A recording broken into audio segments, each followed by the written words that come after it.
സ്തുതിപ്പിൻ സ്തുതിപ്പിൻ യേശുദേവനെ, hallelujah പാടി സ്തുതിപ്പിൻ സ്തുതിപ്പിൻ യേശുദേവനെ. ഈ അനുഗ്രഹീതമായ ഗാനം കേൾക്കാത്ത മലയാള ക്രൈസ്തവ സമൂഹമില്ല.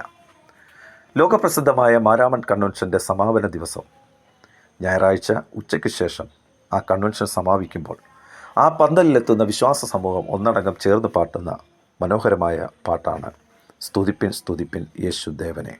ഈ ഗാനം രചിച്ചത് വിദ്വാൻകുട്ടി അച്ഛൻ അല്ലെങ്കിൽ യൂസ്തോസ് ജോസഫ് എന്നറിയപ്പെടുന്ന ആളായിരുന്നു.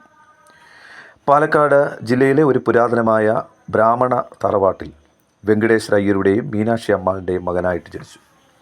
5-ാമത്തെ വയസ്സിൽ തന്നെ വിദ്യാരംഭം കുറിച്ചു. മലയാളം, സംസ്കൃതം, കാവ്യം, ജ്യോതിഷം എന്നീ വിദ്യാഭ്യാസ മേഖലകളെ രാമച്ചർ കീഴടക്കി.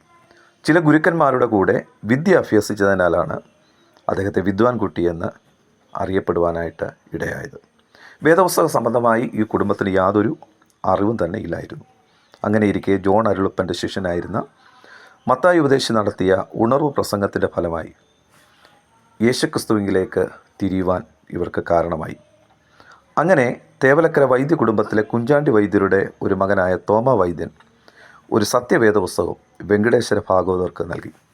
അങ്ങനെ അവർ വേദപുസ്തകം മനസ്സിലാക്കുകയും സ്നാനപ്പെട്ട് ക്രിസ്തീയ വിശ്വാസത്തിലേക്ക് അവർ വരികയും സീമസ് പ്രസ്ഥാനത്തോട് ചേർന്ന് പ്രവർത്തിക്കുകയും ചെയ്തു.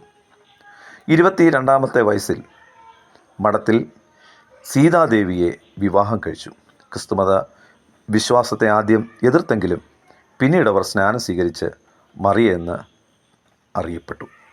വളരെ അനുഗ്രഹീതനായ ഈ വിദ്വാൻകുട്ടി അച്ഛൻ രചിച്ച മനോഹരമായ ഗാനമാണ് ഇന്ന് ലോകമെങ്ങും മലയാളി ക്രൈസ്തവ സമൂഹം പാടുന്ന സ്തുതിപ്പിൻ സ്തുതിപ്പിൻ യേശുദേവനെ എന്ന മനോഹരമായ ഗാനം.